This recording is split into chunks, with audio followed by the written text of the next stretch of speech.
மன்னார்ல இந்த விடத்தத்தீவு விடத்தத்தீவு நினைக்கிறேன் அங்க இருந்து தனுஷ்கோடிக்கு வர்றதுக்கு இந்த படகுத்துறையில வந்து அதிகமான ஆட்களை ஏற்றிய காரணத்தினால படம் கொண்டு விதத்துக்குள்ளாகி அவளை விரிஞ்சிடும். உடனடியாக அந்த பொறுப்பாளர் அந்த பொறுப்பிலிருந்து நீக்கப்பட்டு திரையில போடப்பட்டு பெண் விடுதலை.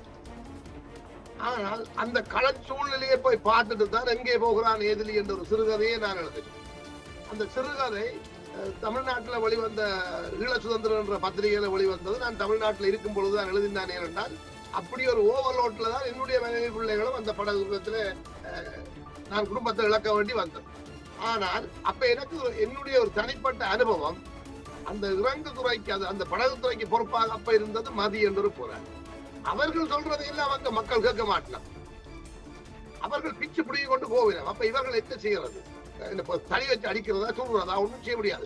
50 பேர் தான் போகலாம், இல்ல இன்னும் ஒரு 5 பேரை ஏத்து போகணும்னு சொல்லி போட்டாருன்னு சொல்லுவாங்க. அவருக்கு ஆசை வரும். இப்படியான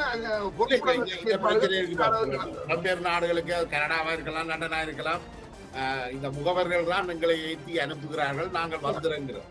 ஆனால் இந்த அரசாங்கங்கள் இந்த முகவர்களை சட்டவிரோதிகள் என்று கைது செய்யும்.